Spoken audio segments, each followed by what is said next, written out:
Good afternoon. I'm excited to join you all today on what I know will be a productive panel conversation about diversity in the workplace. This is the first time that the R.I.S.E conference has hosted a panel on this topic, and given everything happening today in this world, in this country, it's right on time. It's very relevant, the most relevant time that there is. My name is Womazetta Jones, and I have the pleasure of serving as the Secretary of the Rhode Island Executive Office of Health and Human Services. My office coordinates and supports the delivery of programs and services across Rhode Island's health and human service system, and we serve easily 300,000 Rhode Islanders a year. I was born and raised on the South Side of Chicago, educated in Illinois. Professionally, I have about 30 years of human services experience, and I began my career in Illinois at the Illinois Department of Children and Family Services at an entry-level position as a child welfare specialist straight out of undergrad. And I worked my way up to being the deputy chief for the state for DCFS. I moved from Illinois and went over to Minnesota to be their director of social services. And I'm now the Secretary of the Executive Office of Health and Human Services.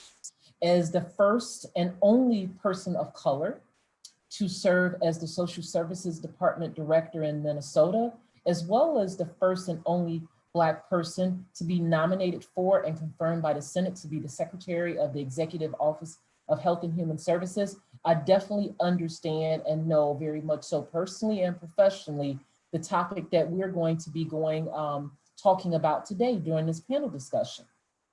So before I begin, I would like to ask each of our panelists to give about a 30-second introduction of themselves. And I'm going to start first with Marcella. Good afternoon, everyone. My name is Marcella Betancourt. I am the director of the Latino Policy Institute at Rhode University. I grew up in Columbia until the age of 12, and we moved to Central Falls here in Rhode Island. So I am a very proud Central Falls graduate. I thought CF was cool before it became the comeback city. In my professional work, I've worked in mostly nonprofits that focus on housing affordability and equity, civil liberties, and now policies around education, economic equity, and health equity. Thank you for joining us today, Marcella. How about Shantae? Hello, good afternoon. My name is Shantae Delalu. I am Vice President for Institutional Equity and Diversity at Brown University in Providence, Rhode Island. I'm also serving as Interim Senior Associate Dean for Diversity, Equity, and Inclusion for the Division of Biology and Medicine, where our medical school is housed. I am very proud to hail from New Jersey, and I am a first-generation college graduate.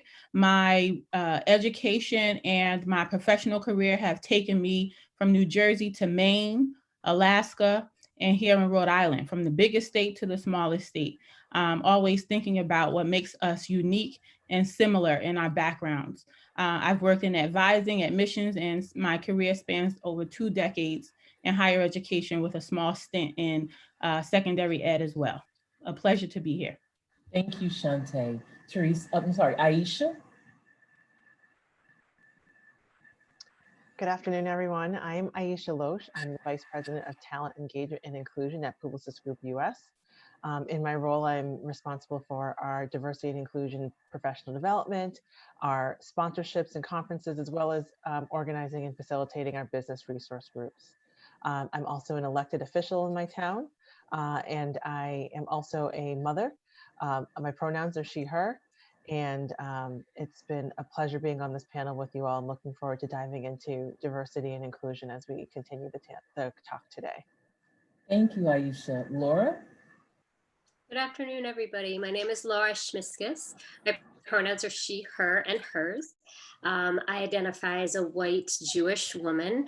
I am currently working as an equity consultant, which means I work with institutions that are seeking to advance diversity, equity, inclusion, and justice and liberation as well in their institutions. So I deliver training, coaching, organizational development. But prior to that, I was the executive director of an organization called Center for Racial Justice in Education, which led anti-racism training for K-12 educators. And I'm also an organizer and an activist and an educator as well. I live in Brooklyn, New York City for 20 years, but am a native New Englander. My mother lives in Rhode Island, so Rhode Island is very close to my heart. And, I do this work of diversity, equity, inclusion, and justice because, oppression is killing us and the world and people of color, and also, creating breaks in the world. So I do the work to restore wholeness to myself and to the world. Thank you, Laura. And last, but of course not least, Teresa. Thank you, Secretary Jones, and welcome to everyone joining us this afternoon and fellow panelists. It's good to see you again. My name is Teresa Moore, and I am president and founder of Tea Time Productions. Our company focuses on telling the untold stories of marginalized audiences, and one of our divisions is actually Tea Time Education, which produces more inclusive and representative curricula to be used in classrooms across the country. I also serve as a visiting professor of diversity and inclusion at Providence College. So I teach in 4 programs and then also work with my fellow faculty members on their pedagogy and curricula to see where there are opportunities to enhance both diversity and inclusion. I was born and raised in Rhode Island. My mother actually still lives in the house that I was raised in, but after many travels around the country, a couple of years ago, I moved back for personal reasons. So I'm happy to be back and happy to be a part of today's panel. Thank you. Thank you all for joining us. And for those who are joining us this afternoon, we had a very robust conversation earlier this morning on this topic of diversity in the workplace. And we are very excited to be able to re-engage in this conversation and to hopefully just not only fuel your passion, but to also ensure that we give you compassion so you know that you're not alone on this journey. So I'm going to jump into our first question that our panel would like to just dive into.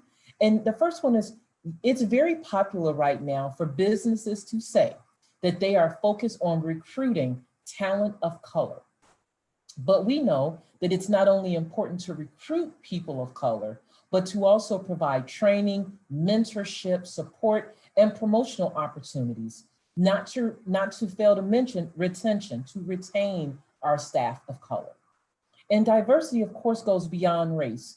We need our LGBTQ staff, staff with disabilities, immigrants, more women in leadership positions, etc.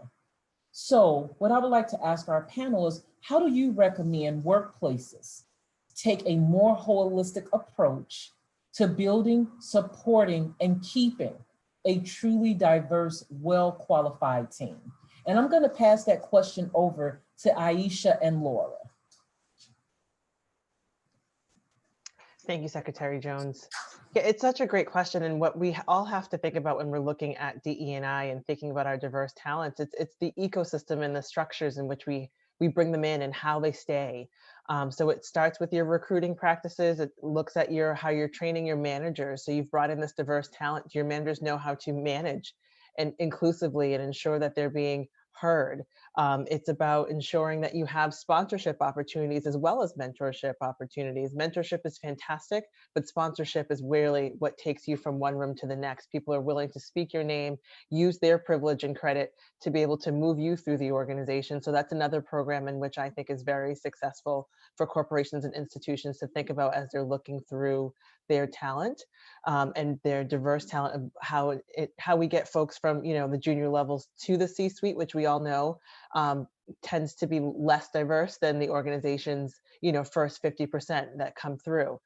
We also need to think about how we're supporting them on the day-to-day. You talked about training and support for opportunities. It's really about ensuring that our talent of color have those chances to be seen and to be heard.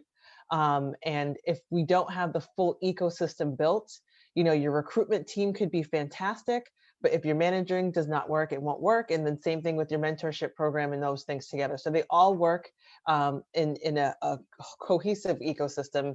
And I highly recommend, as folks start to tackle this and thinking about, talent of color, that they're looking at the whole journey of and the experience of that person that they're bringing in to ensure that they will want to stay, right? What is, from year 1 to year 25 look like? Laura? Thank you, Aisha. Yeah, in addition to everything you just shared, I think we also get to look at power. Whenever we talk about diversity, well, one of the questions I often ask when people talk about diversity, my question is, diverse from what?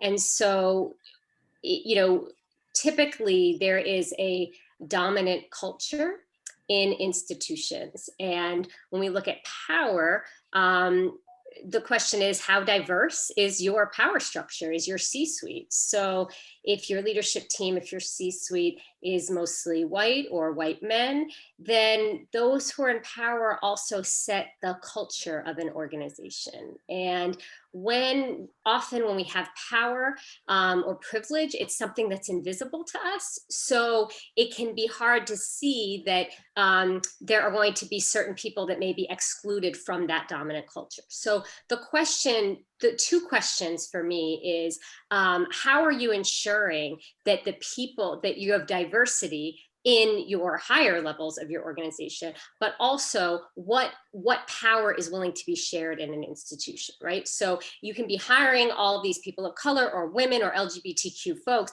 but if there's no decision-making power, whether that's positional power from leadership positions or decision-making power within their own departments, then it doesn't, it's meaningless, because we're still reinforcing a dominant culture where the same people are still in charge.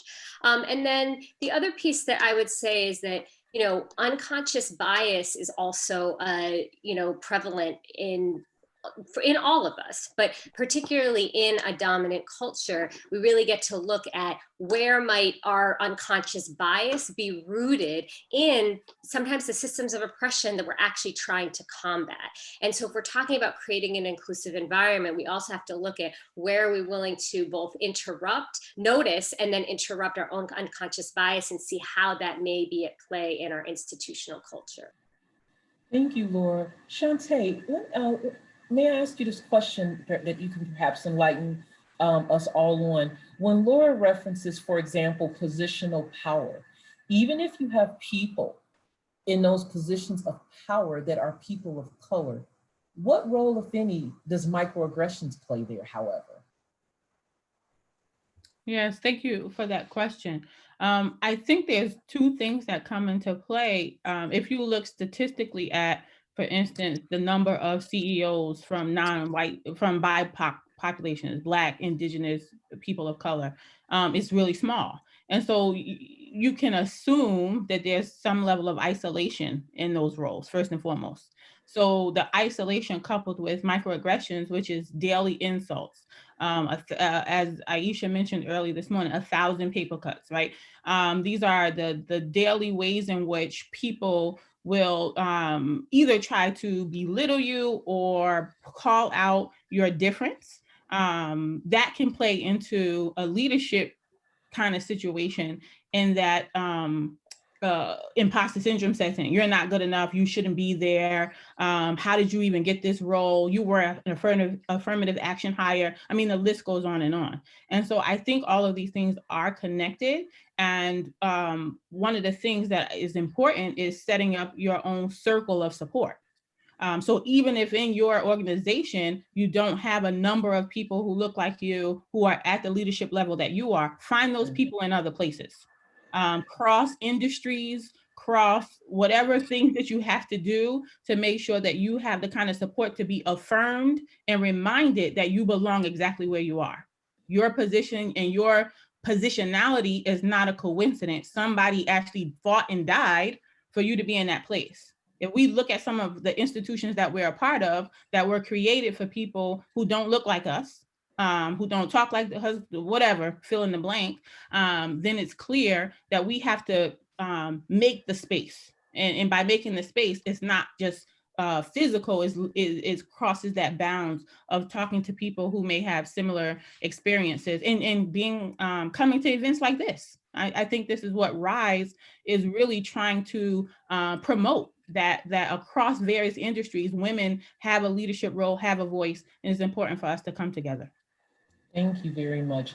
And when you talk about words, as you gave a brief definition of microaggressions, we also know, first of all, there needs to be what are the definitions of certain words that are used, so we're using them correctly. And it leads me to look at, often leaders focus on training our staff on issues related to diversity, equity, and inclusion, and pat themselves on the back for providing this training and then move on. We can conveniently forget or ignore the policies, the practices, the laws, and processes of our work that are rooted in systemic racism and how these impact our staff and those who are our clients that we serve. So how do we ensure that we are doing both?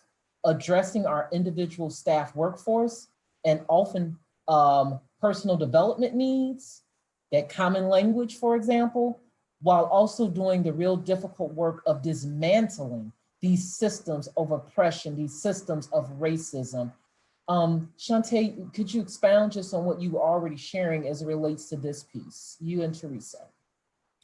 Yes, thank you for that question. I think that our organizations are microcosms of the United States. So first and foremost, we have to recognize that we are working in systems that were created in a country that disenfranchised people, right? Brutalized Indigenous Native people, the ways in which enslaved Africans were treated. I study, as a part of my work, my PhD is in education, and I look at race pretty intently. And so the first time we collected information on race was in 1790 census, and the categories were white, pretty much indentured servants, and enslaved Black, right? We didn't even count Native Americans because they were not taxed. And many of you know from history, and I'll try to make this quick, but we counted Black people as 3/5, and that had to do with the property owners treating Black people as property, but also wanting representation in Congress. And so they said, well, how can we do this? We want to have our voice be heard, but we also don't want these folks counted as full human beings. So let's do 3/5. So that'll get me more voice in the Congress. So this is all connected. I use that example because that's policy, politics, economics, social constructs, all coming together to create the foundation of this country. And so those things then play out in our institutions as well, right? So what do your policies say? Do you have a policy that speaks to how someone's hair should be groomed? So who's being excluded and who's being included when you do certain things like that? So it's the things that we don't think about that is insidious and a part of our daily lives. Critical race theorists say this is how we do business in the US.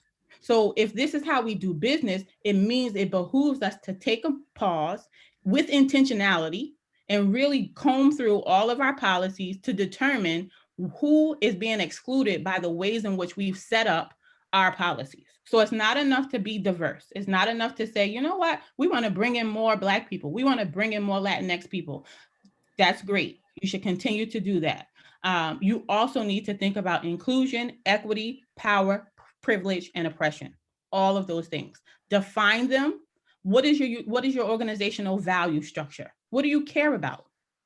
If you care about these things, then it will be more than just people's face on a brochure or a flashy pinpoint on a website, or even the addition of the word diversity to your mission statement. It goes beyond those things. And so I would encourage people to think about two arms, and then I believe others may want to chime in. Two arms. You have your strategic ways of you think about this work, and definitions and demographics, et cetera. But then you have compliance, the policies and procedures that hold individuals in your community responsible when they do not uphold the values that you set on the other arm. So if you said this is important, then you have to hold people accountable when they don't do what they should do, or they are a chronic person who does microaggressions all the time. Oh, but that's just how Bob is. well, then Bob needs to be called into a particular office and the policy needs to be enacted so that Bob stops doing microaggressions against staff of color.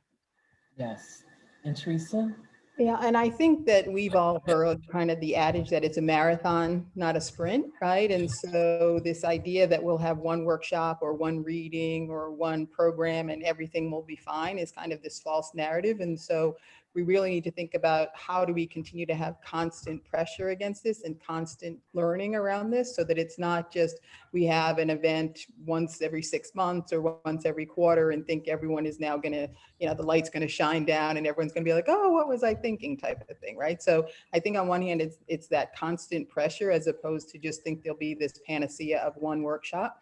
I think the other thing, and Shante kind of was hitting on it too, is that we've got to have a situation where we recognize that sometimes people think that if we just remove a person from a situation, that it will change the situation, not realizing that it's the system underneath it that allows that person to act a particular way, and that there are multiple touch points within that system that we have to think about. So it doesn't mean that we can't have people that are problematic, but we also have to realize how is the system problematic. And one thing I think we have to think about as we dismantle the systems and then redesign them is ensuring that all voices and all constituencies are at the table to help redesign it, right? And an example of that for me is pre-COVID, which I know seems so hard to believe that there was a pre-COVID, right? But pre-COVID, there was something done by the Rhode Island Department of Education and the state legislature that said for school days, homework could just be done at home digitally, right? And so everyone signed off on it and good to go. Well, that didn't take into account the number of families and homes that don't have enough devices, that don't have digital access, that have to decide how they want to use their data plan. And so, and then you had people that were like, well, we can just do PDF. And it's like, you realize that you still need Wi-Fi and a device to have a PDF, right? So, we now see all the resources that had to be marshaled in COVID to get students to be able to do what they needed to do. And that wasn't in place when people made this decision on the snow days. So if they had just had different members of the community, whether it be families or guardians or parents or students, they could have had a voice that said, you need to think of a way that doesn't always assume that we've got multiple devices or have access to Wi-Fi or might not have multiple students. So my long-winded on that is to just wrap it up, is to say that as we reimagine the systems, let's make sure that the constituencies that are impacted mostly by the policies, or most importantly by the policies, have a seat at the table to have a voice in the design of those redesigned systems. Thank you. That you did not need to wrap it up. Trust me, I was listening and wanted to write some notes down. But we must meaningfully engage community, and we must use a racial equity lens when we're doing it. And we need to ensure that people have choice. And for me, that's the pillars of how I lead in my role as Secretary of EOHHS. But it is also the pillars of how we have to do, in my opinion, health and human services work. It's at least 3 of the pillars. People can add more to it, but you got to go there. You have to go there. And I had a former boss who once wrote on the top of all of our documents as our agendas when we were talking about things, each question, ask yourself, what role is, if any, is race playing in the decision that you're getting ready to make? And that could hijack a whole meeting, truth be told. So that gets me to, the New York Times recently published an article called "Their Bosses Asked Them to Lead Diversity Reviews. Guess why?" End quote. It was about how business leaders, in an effort to address issues of race equity, often drop this responsibility onto Black staff to manage and address. Even when a Black staff person has no DE&I, which is diversity, equity, and inclusion, experience, and their only perceived qualification is their race. Have any of you felt tokenized like this during your work, during your career, whether because of your race, your age, your gender? And how did it feel, and how did you manage it? And I want to throw that one out at Marcella and Aisha to ask you, how did you manage that? Thank you for that question. I think at least for myself, I've been tokenized in several spaces, including workforce, my workforce, boards that I serve, and just, I think, in a social sphere. And one of the, I think one of the most direct ways in which I've been tokenized is similarly to, I think it connected with what Teresa was mentioning in a sad way of, if we have people at the table who represent the communities, then it's important. But I think, sadly, I don't think I've worked for a place that knows how to do that pivot correctly. And instead I've been like given this experience of like, well, you know everything about immigrants, you know everything about millennials, and so you go and do it, and you give us all the advice. And I think, and in a way, at first, when that first started happening, especially with my language skills, or because of the cities I come from, my immigration experience, I thought that was great until it started being a microaggression instead, until it started being, my flaws and everything else started representing my community as a whole. And I sadly can tell you that I don't know how I'm dealing with it today, because it still happens in this role all the time. I am a director of an organization that I'm incredibly proud of, but to this day, I feel tokenized in certain spaces.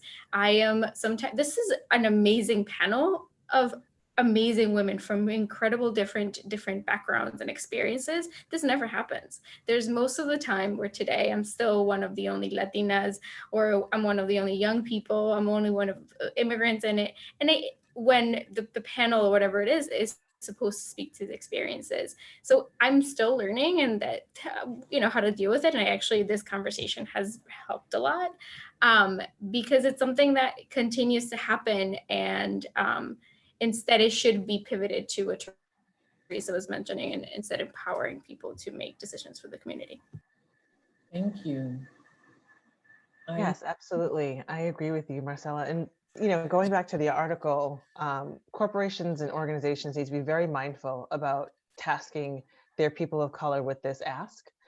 DEI is a profession in which people have expertise and experience.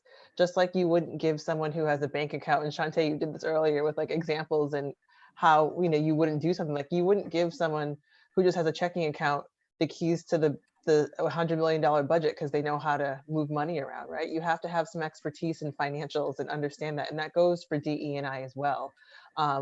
People of color have had lived experiences which cannot be discounted, but DEI has specialty, has strategy, there's metrics, there's things that have to be measured, there's an understanding of the work that has to be foundational. So while I, applaud folks wanting to get started and looking to the people who have those experiences, there's more to just tapping someone on the shoulder just because of how they look, and ensuring that A, they want to do it, and B, that they have the expertise to be able to move the needle. Well-intentioned volunteers don't always have the knowledge to help make the systemic changes that need to be done. And, I have been, the only person of color in a lot of predominantly white spaces, in friend groups, in high school, in colleges. And, it does not feel good to be tokenized. We talked about microaggressions earlier. I went to CVS and I got my prescription, and the woman asked me if it was $50, and she asked if I could afford it. These are things that happen to people day in and day out, that you just kind of keep it moving. If I got upset every single time something like this happened, I wouldn't get anything done. I wouldn't be able to function. I wouldn't be able to move. It's an armor that has been kind of, put around us. But it's not something that can hold us down, and that we continue to move forward when these types of, microaggressions or tokenism comes into play. And people need to be mindful of that. We talked about, people having well-intentioned microaggressions of, commenting on how, someone speaks, or, oh, your hair looks so nice. Like, and then they, touch to reach it, or reach to touch it, and things like that. They're coming from a place of perhaps, they're inquisitive and they've never seen or had, experiences with, but those are not things that are okay. You wouldn't do that to someone who may look like you or within other circles. So you should not do it to folks who look different.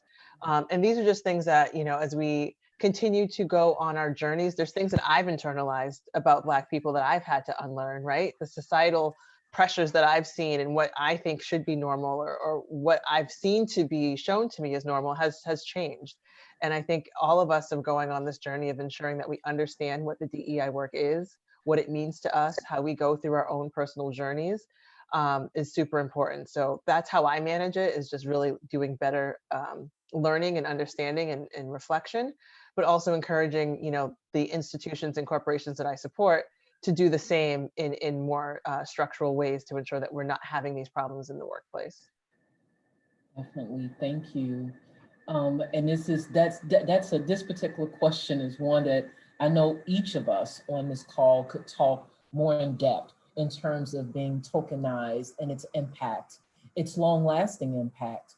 And it's something that, again, I encourage all, any employers, any right now leaders who are part of this conference or listening to this particular live stream now, or later on, is to really ask yourself, when you say diversity in the workplace, what does that mean? When you say doing diversity, equity, and inclusion work, what does that mean? And did you just hodgepodge some position together, or did you truly hire for it? And did you hire amply? Because one person shouldn't be like sort of over trying to get this in place for 3,000, 4,000 people. And what does that all mean? So this, all of what we're talking about today, I think it's important too to say that it touches everyone on this panel so deep. And that's another reason why we need more forums like this. It helps us to encourage one another, support one another, and be about bringing about change, because it's not just about what Marcella, that's what she wants. It's just about, that's her, she's sensitive. No, it's not just about her, and it's definitely not about sensitivity. So in saying that, people of color can't do this work alone. And we have to demand that everyone step up in this collective effort, in this collective process. What do we need from our white colleagues when it comes to this work? What do we need from our white colleagues? Shantae, perhaps you can start us on this discussion. Sure. What I would say is that we need our white colleagues to acknowledge that race and racism is real. So you can't have real authentic work if we're not willing to acknowledge what often is the elephant in the room, the uncomfortable conversation, because we won't be able to move the needle forward. So we just have to educate ourselves first and foremost. So what could they do? I think people can engage in critical self-reflection. The first stage of that is, who are you? Are you able to even articulate that you're white? As I said, I spent many years in Maine. Having grown up in New Jersey, predominantly Black neighborhood, ventured off with probably 5 cents in my pocket. I don't remember, but it was hardly anything. And got to this place where my Blackness kind of took over. I knew I was Black and I was proud to be Black, but it was a different situation to be in the whitest state in the country. And so my university was 99% white. And so I needed those folks. The school wasn't going to change anytime soon. It was reflective of the state that we were in. So I needed those white individuals to, first and foremost, recognize that they were white. There was this way in which I was always othered. You are this, and it's like, well, you are white. You are from Northern Maine. So you have an identity too. And you have to recognize that, because what the setup of race and racial hierarchy is to make one group inferior and another superior, right? So we start to break down that hierarchy by acknowledging, how has this system impacted us all? The second step to that is, what are the biases and the stereotypes that I've been inundated with? Where did they come from? Because they come from media, they come from our families, they come from our schools. So you have to, again, be willing to be honest with yourself and with your surroundings. Who is in your circle, right? If you go to work every day and you see the same kind of people, you go home, you go to the supermarket, you're not being inundated with other information, and you're being fed single stories of other groups. The last thing I would say is that you have to think about this in a societal level as well. So you have the individual, you have your organization, and then you have society. How do all those things play into one another, and how does it impact the work that you do? If we're not willing to be honest, the thing with unconscious bias, and then I'll close with that, is it almost is not enough. It's the beginning. Is the ways in which our brains are wired. We want to move fast. We want to get on to the next thing. So we play tapes that we've heard somewhere before to remind us of a group or a person, etc. Right? We take shortcuts. The issue with that is in the United States, those shortcuts are developed based on stereotypes. So if you don't add that second part on, you may say, oh, yes, I understand. We all have biases. We all have them. Well, you're stopping short of recognizing that groups are disenfranchised and oppressed, and they have a different experience. And so it's about the education. Once you take off one chunk, it's a lifelong process. You have to go to the next level and the next level, because we're talking about 400 years of unlearning. And so as adults in workspaces, as leaders, as young professionals, as professionals who are seasoned, we all come at this work at different places in our lives and in our trajectory of how we grew up. But we have to recognize that we have to put in as much time to unlearn all the things that were put into our minds around who we are and what we represent and what other people represent. So the collective, the majority of people in the unit identify as white, and there are no, when I was in, this is really the last thing I'll say, when I was in Maine, we were 1 mile away from the Penobscot Nation reservation. And it always struck me that we hardly ever talked about Native Americans. I'm like, but there's literally a reservation up the street. And so what I learned in that space was, even though that was not my lived experience, I should always scan a room and put my hand up and say, well, there's a voice that's not represented here. And so white colleagues have to be able to do the same thing. Even if your department doesn't have the representation it should, there's enough articles and information out there to bring that voice to the table in other ways. Thank you. Thank you. Marcella? Wow, that's really hard to follow. Yes. I know I'm trying to come down. Oh my God. I was like, how do I clap? No, thank you. And thank you for ending it that way, Shantae, because I think the question is always what should not just white people, but people in power do. And I think we have to look for the resources and look around the room of who's missing and ask ourselves the hard questions. I think it also goes for any identity that we hold. It's as a Latina woman, I still have to ask myself several times, and I do, and I'm unlearning, like racist language that I use and I grew up with from like my culture and everything else. And so how am I unlearning that by not just poking at people, being like, hey, how can I be less racist to you? How can I be less sexist? How can I be less ableist? It's by doing that learning. And I think it is important that we hold people in power and people with other privilege accountable for things like this. I think this year has been incredibly interesting for that. It's been a tough year in so many different ways, but it hasn't. Sadly, a lot of the things that have happened have always happened. It just everyone's focus has just been in what's happening in the news. But I remember during like June or July being in a meeting, in a board meeting where most people were white, and there was something that was said about how are we going to hire somebody, and so we like job descriptions, and I felt really angry.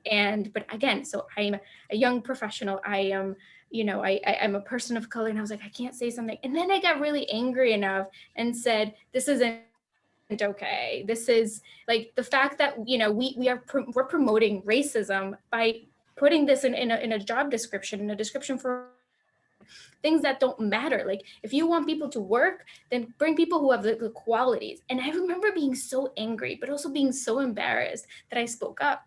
But I said to my partner afterwards, I was like, I don't know, 2020 sucks, but like 2020 is the year where I'm going to tell white people that they need to be better, because like it's exhausting. It is exhausting that, we're in spaces where people pretend or want to, work in diversity and inclusion, yet when it comes to the work, it's not done.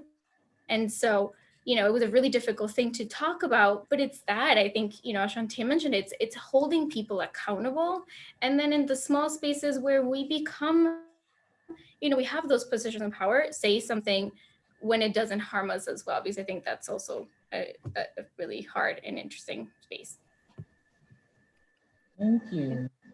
Yeah, and I would just build off of the thing that both of them said, because I look at it as you don't know what you don't know, right? And so and so I think whether it be myself or white allies, you also have to not only continue to learn, but then also not be defensive if someone calls you out for something that you've done, right? And an example that ties in kind of with this Indigenous is that I was doing a project and I was dealing with an Indigenous chief. And so I kept calling him Chief so-and-so, Chief so-and-so, Chief so-and-so. And finally, after the 5th time, he said, Teresa, I'm actually Chief of the Chiefs. So I'm Sagamore, right? So I appreciated that he was comfortable enough to tell me, because what I thought was being respectful was actually not being respectful, right? And it's something that I will never, ever forget. But I didn't take it from a defensive position. It was him sharing with me that here's a way to expand your knowledge base. And so I think that people have to come into these situations. And if someone does start to share with you, that you take it from a place of good intent and further knowledge, as opposed to getting your walls up or getting defensive and saying, well, I meant this or such and such. I think 2 other things, we've talked about position and power, but I think we also need to get comfortable with the fact that let's not assume that power equates to experience or knowledge, right? And so you have some people who might be more junior in organizations that have more lived experience and information around these DAI topics. So we need to be able to get past this idea of who's got a title or who doesn't have a title, and saying who is the most knowledgeable to help us bring us to that next place. And then the third thing I would say is, realize when you are being complicit or when you are also contributing to the problem. And an example I will give is, when I'm on campus, I've had fellow professors who will say to the students, well, you can call me this and you can call her Teresa. And I'm like, no, you can't call me Teresa, right? And it's not a power thing about being called Professor Moore. It's an acknowledgement that Black female academics have had their work devalued for decades and decades. So to just make it where you are now going to put this familiarity level, and it doesn't mean I'm not nice to my students or I'm not helpful or I'm not supportive of them, but I don't think it's for another faculty member to take that, put that into play, or then make me look like I'm somehow on a power trip by saying, no, you need to call me professor. That's it. That is, I can say with that piece, I had a flashback of when I became secretary of the Executive Office of Health and Human Services. Me, I'm just like, my name is Womazetta. My name's Womazetta, call me Womazetta. And I was told, oh, no. Everyone before you who definitely did not look like you, they were addressed as secretary and whatever their last name is. Why should it be that people can call you just Womazetta? And I was like, wow, you know what? That's right. And I need not feel uncomfortable and embarrassed by it. But we as a people often go through that of, well, I don't want anybody to think or feel, but no, respect that chair. And we have to, when I look at the might of people on this call today who are educators and leading many of, like, I think of the Latino report that I just saw, it's like we need to make sure our elected officials, Aisha didn't just, roll out of bed and all of a sudden become an elected official. There was work and sacrifice that went into it. But like, we need to support one another in that way. And Laura, as we sit here and we talk about ensuring that our white colleagues, their role in this, them being a part of this, them helping be a driving force to achieve this, what is that space like? What should it look like? Thank you. Yeah, I think and this has been said, we're constantly in this process of trying to disrupt and interrupt harm that we may be causing, and that's urgent work, while we're also on this lifelong journey of learning and building something new, which is long-term work. And, it was interesting I watched the men's panel, and the question at the end was, what would your advice be to men who get it? And one of the panelists said that we don't get it, you know? And so I can say for me, as somebody who has studied race and racism, who's in an ongoing work of looking at my whiteness and all of this, there will be things that I will never get. And so it's not an arrival place in that way. And so often, you know, I think for white people that the threat of being called a racist sometimes feels like for us worse than the actual racism itself, right? Because we don't want to feel like we're bad people. And if we can actually understand that these systems are what is really, really bad and awful, and we've internalized it, which is going to mean that we're going to actually be causing harm, then we also get to look at what is the urgency that we get to be in a process of repairing harm. And so I think about for every person of color that's called me in, that's an act of generosity and courage. Because if a person is willing to call me in on something, it probably means there's a whole bunch of other times that I've done it that I have not been called in, right? So just because nobody's saying something to me doesn't mean that I'm not complicit. And so that's where do I get to take responsibility for my own education? What do I get to learn about the history of race and racism and white supremacy in this country? And what do I get to unlearn as well in terms of how I have been socialized within this hierarchy? That the hierarchy of white people is of dominance. So there's a socialization into dominance, consumption, exploitation it's in the water of this country. And so I get to look at where am I complicit in it? And once I'm aware of that, there's always a choice point. I get to interrupt it. I get to choose something differently. And then in terms of with whom and when, right, there are going to be some times that it isn't my place to be leading this conversation, right? And that I get to follow the leadership of my colleagues of color, particularly when it's in regards to race. And there are going to be other times when I'm in all white spaces, or when it's more risky for a person of color perhaps to speak up, just because people are going to perceive me as, you know, not a threat because of my white skin, that it is then my responsibility to step up. And so I think that's going to be uncomfortable. And again, it's looking at what's the difference between not feeling comfortable and actually not being safe, actually having the risk of losing my job, right? And so so I think that it's like really looking at where do we get to make those risks on behalf, and again, what are we fighting for, right? What are we in the struggle for together? When we talk about liberation, Shantae talked about what are our common values, what are we actually trying to build and reimagine that is completely different than a society that is based on production, on consumption, on inequitable power. It's one where people are actually able to be creative and intimate and collaborative and generative. So those are a few things. Thank you so much. You know, we spoke a little bit earlier, or we've been speaking actually the last about 50 minutes about, you know, diversity in the workplace, you know, what we see that we need to, you know, look at, what we need to be more active in addressing and in discussing. But we also know that there have been and there are some successes out there. Not everything is everything's not going nowhere. We have some things that are going somewhere. We shouldn't come, you know, like, okay, that's enough and it's the end of the journey, because it's not. But let's talk about some of the success. Like, what are we saying that we can, when I say success, I don't mean success on ending racism, because unfortunately, I think none of us in our lifetime will see that happen, okay? If we want to be real about it.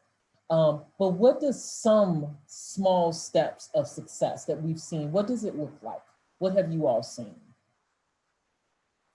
Thank you, Secretary Jones. I'm happy to get started on that one. You know, in my role at Publicis Group, we launched back in July something called the 7 Actions that came out of a day of pause where we all came together as an organization in the US, about 18,000 of us, to really understand what it was, the experiences of talent and color, what are the learnings, where are the baselines that we need to start from. And within those 7 actions, we are working through our recruitment process, ensuring that we're taking out the bias, not only from the recruiter's perspective, but the hiring manager's perspective. And then once they, hire that teammate, from a people manager perspective, how are you ensuring success for this person? We're also looking at, accountability, and ensuring that our clients are having a level of understanding of diversity, equity, and inclusion in our work and what we present back to them, and holding our senior leadership accountable with what's going on.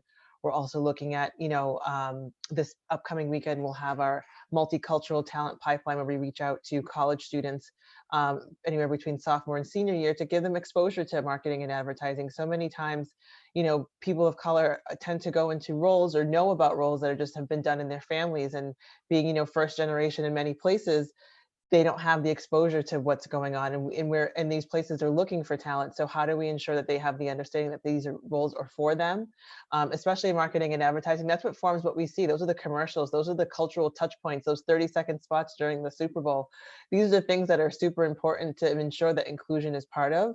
So I'm thrilled that we're able to continue, that program in its 11th year, and ensure that we are looking at bringing in talent at the junior levels, but also creating that pipeline internally. So the work is not done. I think this year has been able to accelerate people's thinking and understanding of diversity and inclusion. We all know these things should have been done 10, 15, 20 years ago, but in the time and climate that we're living in, we have the focus. So as they say, you strike while the iron is hot. So we've been really focused on ensuring that we're looking at our whole structural changes.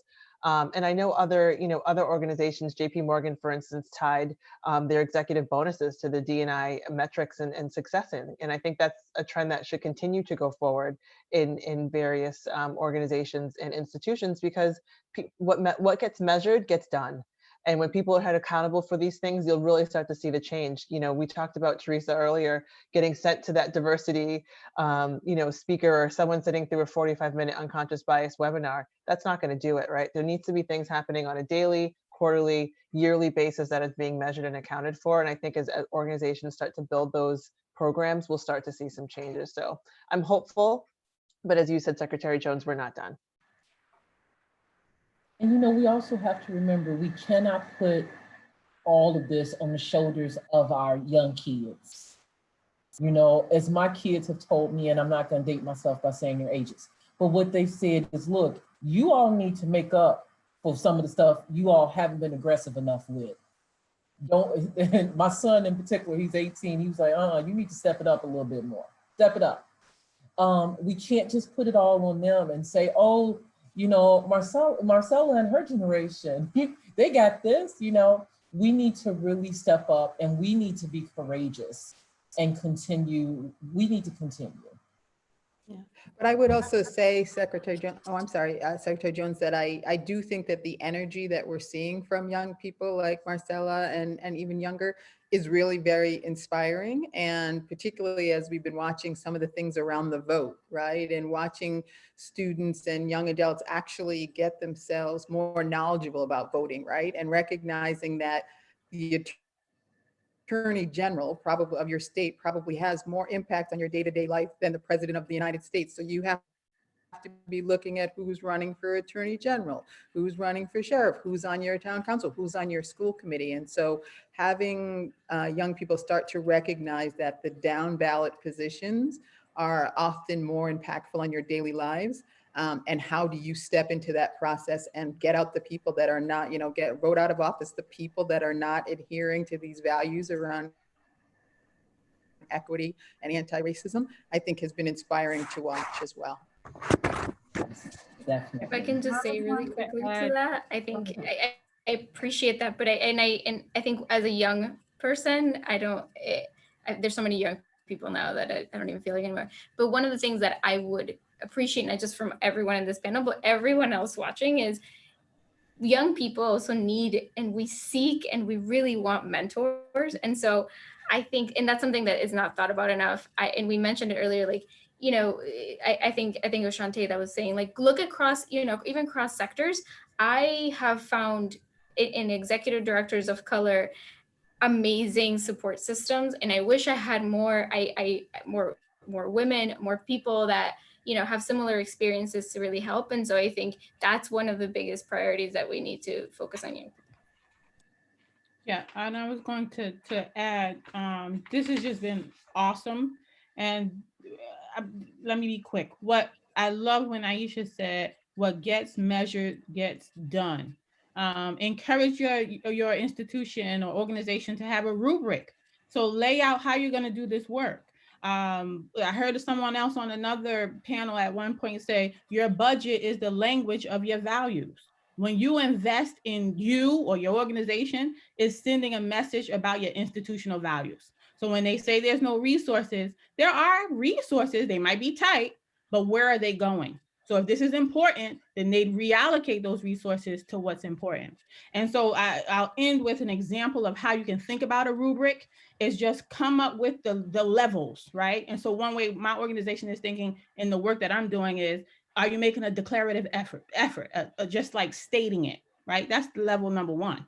Are you then going to level 2 on a commitment? You're actually demonstrating by doing actions, programs, etc. Third is sustained action. This work should be sustainable. When I leave my organization, hopefully all the work that we put in will continue. And last but not least is transformative. Are people's lives being changed? What we're talking about, people actually, it's a matter of life and death. It sounds dramatic, but it's true. If you look at health outcomes, economic outcomes, job outcomes, right? People of color are often the most disenfranchised in those areas. Those have outcomes for your life. And so this work is important. And it doesn't matter what industry you're in. And I wish everyone the best who joined us today. Well, I'm sorry, Aisha? I was going to say one more thing to Teresa's point, as being the elected official and millennial on the board, and to all the people watching and to all of you here, you know, you can run for office. We talk about having specialties and, you know, having a deep understanding. You don't need to understand every federal law or every state law. There's people within the organizations that can help you, but we need someone who's level-headed and thoughtful and really cares about the community to be on those boards, you know, sitting on the school committee, sitting on your finance committee, just being volunteering 2 to 3 hours a month can really affect change in your towns and organizations. So I know this is about the workplace. That's a little asterisk for your civic duties beyond voting, but it's tangible, doable, and I encourage all of you to do it. And it makes a difference. It makes a big, true, huge difference. So I know that we are at time, getting ready to be at time, and I want to thank you ladies, you know, Marcella, Aisha, Shantae, Laura, Teresa. I want to thank you so much for being a part of this first ever panel on diversity in the workplace at the R.I.S.E Women's Conference. Thank you for being a part of it this morning, being a part of it this afternoon. And just let's keep encouraging and supporting one another. Reach out to anybody you see and meet during this conference today. Keep those numbers, stay connected, even when we're busy. Sometimes you're busy because you're running on that little hamster wheel and you need to get off because you're not accomplishing anything. So stop being that kind of busy and get busy with connecting, getting on boards, thinking about office, becoming those directors at all of these wonderful universities, whether it be Ivy League, HBCU, state, community college. Be a reflection of the positivity of our community. So I thank you all for being with us this afternoon, and I